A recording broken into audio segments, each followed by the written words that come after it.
Hey, it's Michael. I am glad to be with you again today. Thank you very much for all the love that you've shown my YouTube channel. I really appreciate it. A special thanks to those of you that have clicked the red subscribe button and also that silver notification bell because you're being notified of new content as it drops.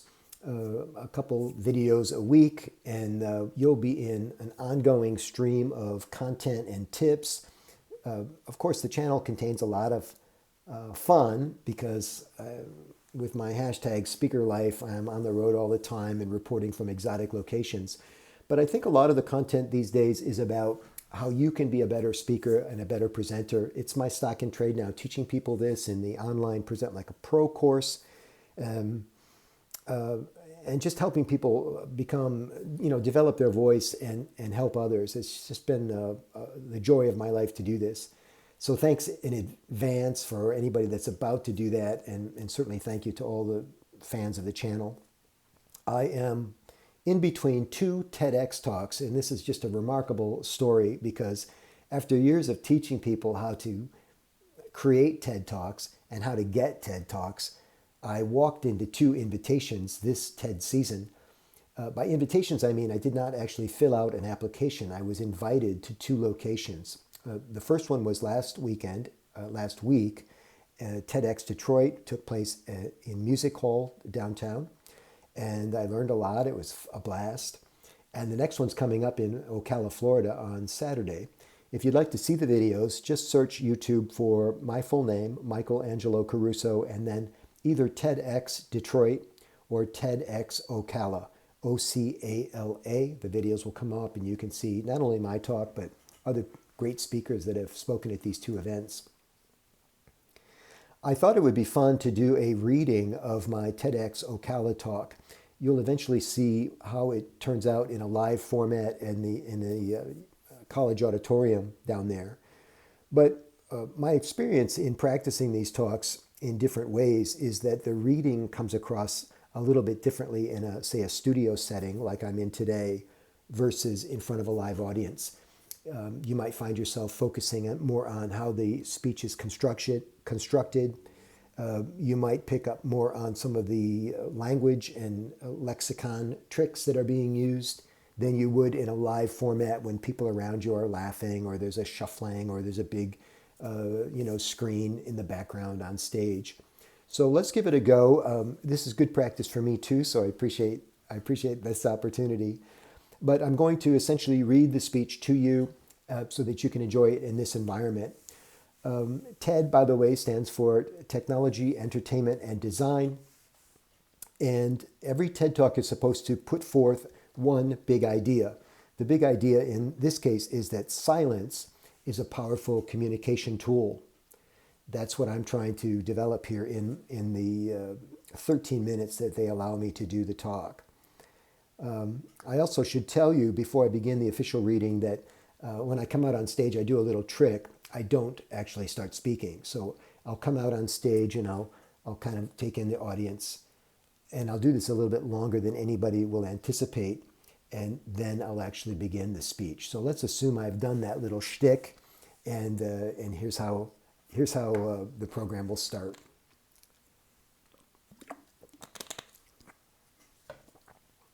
Okay, so this is after I kind of take the audience in. They start to titter and flutter a little bit. And then I begin by saying, did my silence get your attention? Did it cause anticipation? Is my silence still causing you anticipation?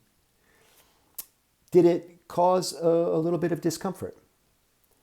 Winston Churchill, the legendary British diplomat, was said to slowly walk to the lectern before a speech and patiently wait for the applause to settle down. He would shuffle papers and pull down on his lapels as the audience grew quiet. Then he fumbled for his spectacles as the crowd became even more still. Finally, just as everyone thought that the great man was about to speak, Churchill would merely clear his throat, ratcheting up the anticipation and making the most of silence. The great philosophers are helpful when diving into a deep topic such as communication. Confucius said that silence is a true friend who never betrays. My favorite philosopher, Lily Tomlin, said that language was only invented to satisfy our inner need to complain. And my dad, Mickey Caruso, said that he never learned anything while he was talking. I didn't know what he meant for the first half of my life. Here's what these great people are getting at. Most of us think powerful communication requires volume and intensity. Why is this? Well, expression is sexy. Speech can be enhanced with pace, pitch, tone, and gestures. Silence, on the other hand, is by definition an absence of noise. Silence is just so quiet, and yet it always says something. In the military, radio silence is only invoked when something is terribly wrong involving security. Even when civilians use the phrase, it means that someone has unexpectedly stopped communicating. In the broadcasting industry, dead air is an egregious mistake that results in lost advertising revenue, a fine from the Federal Communications Commission, or employee termination. Has anyone ever given you the silent treatment? The term originates from treatment through silence. In prisons, it's called solitary confinement. Kids are often given a timeout and told to be quiet as punishment. And perhaps no phrase on the topic has the impact of the dreaded, "You have the right to remain silent." So yeah, silence gets a bad rap. Being quiet is perceived as a weakness or a vulnerability. So we're conditioned to think that silence is uncomfortable and undesirable. But the comfort of silence is your gateway to better relationships, more respect, and a rewarding career. And this is coming from me, a guy whose first career was in a rock band making as much noise as he could. Now, as a speaker coach, I teach leaders, salespeople, and influencers how to shut up. Ironic, huh? I tell them that silence is a useful communication tool that can cultivate relationships anytime you're dealing with people, because the absence of words is a story of its own. Here's a fun story about how silence speaks volumes. When Brother John entered the monastery, the abbot said, "Brother, this is a silent monastery. You are welcome here as long as you like, but you may not speak until I direct you to do so." Brother John lived in the monastery for a full year before the abbot said, "Brother John, you have been here 12 months. You may speak 2 words." Brother John said, "Hard bed." "I'm sorry to hear that," the abbot said. "We will get you better accommodations." The next year, the abbot said, "You may say another 2 words." Brother John said, "Cold food." And the abbot assured him the food would improve. On his 3rd anniversary at the monastery, Brother John was called again by the abbot, who said, "You may say 2 words today." Brother John said, "I quit." "It's probably best," the abbot said. "All you've done since you got here is complain." The simplest examples of the value of quiet are activities associated with thinking, such as clarity, creativity, focus, and peace of mind. Some would include meditation and yoga, but the key to achieving a quiet mind is not a fancy app or an expensive class. It's more about having the discipline to make time for uncluttered introspection. Even conversation benefits from quiet. Language experts measure the pace of speech by words per minute. Most of the speakers here today are coming in at about 150 WPMs. The excited ones might register 180 or 190. In linguistic terms, this is the speed of sound. But the value of quiet is harder to measure. There is no speed of silence. When conversing, there's more to silence than being quiet for chunks of time. For example, there's the space between the words. A slight pause has a remarkable effect. Almost forcing the listener to focus on what's not being said. The musician Sting talks about the space between the notes. In music, that space is often referred to as syncopation. For a masterclass in syncopation, the silence between the notes, check out Roxanne, the reggae-flavored hit from Sting's early band, the police. When communicating to groups or presenting, you can use the quiet spaces to keep your audiences engaged. Fire hosing your audience with data and bullet points is more effective when you turn the hose off once in a while. Here's a counterintuitive way to use silence to improve your presentations. Use a technique I call the reverse presentation to listen to the audience while you are speaking. Do this by allowing others to actively participate in your presentation. Now, you never know what people are going to say, so stay alert. The reverse presentation is unique and effective. A friend of mine in Michigan ran for Congress. She's a nice person and a better than average communicator, but she was having trouble connecting with her constituents. I helped her discover that people wanted to hear from her when she was on stage at the microphone, but they wanted her to be quiet and listen when they were talking to her.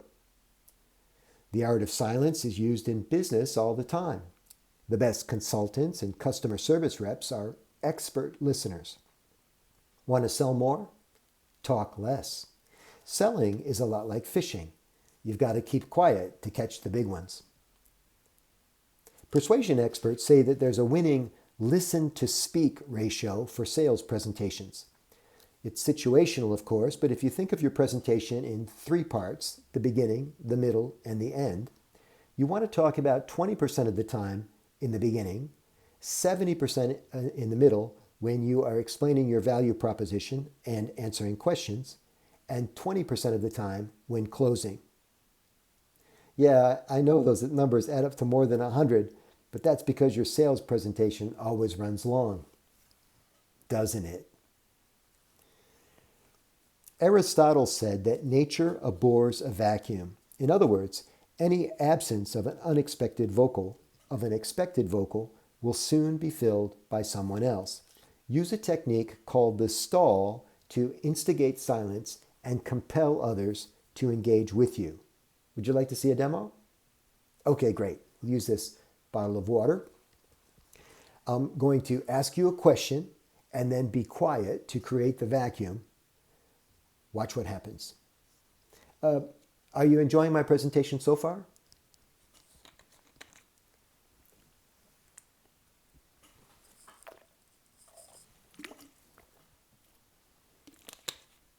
I like to use a screw-on cap because it takes a little longer. By the time I'm done, someone almost always speaks up. Questions are cool conversation hacks that ensure you aren't known as a person who talks too much. There are 2 types of questions. When trying to leverage silence, avoid binary questions that only offer 2 options, such as yes or no, red or white, Tuesday or Wednesday. Instead, focus on non-binary or open questions that can only be answered through engagement.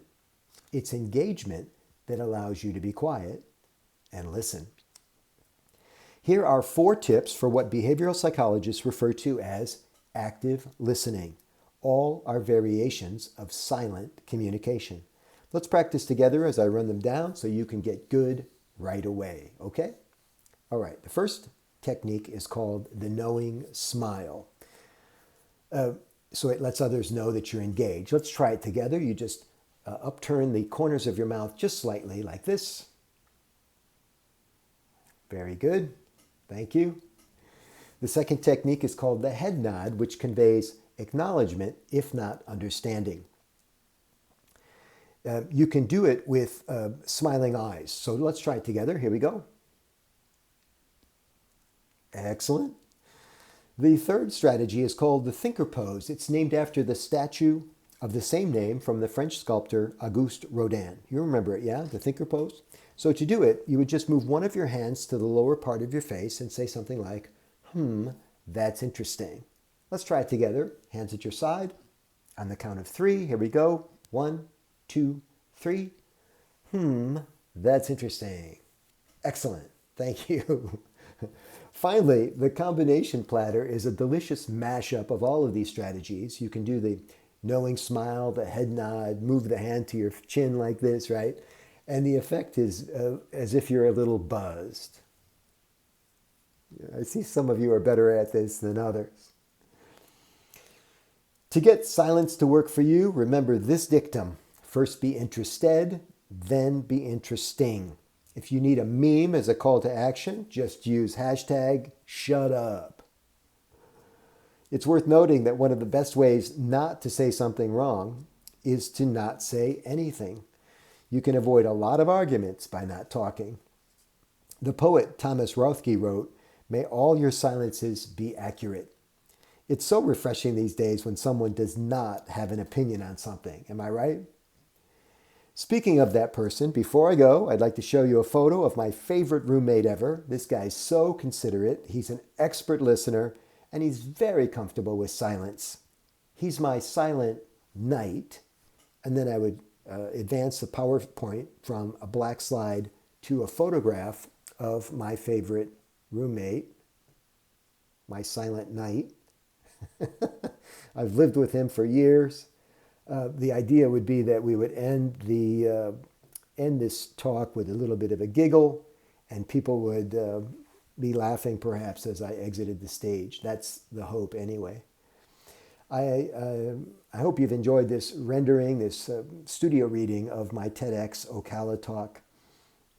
If you're interested in doing a TED Talk of your own, let's connect so I can give you some pointers. I always do a free online consult with anybody that wants to do this.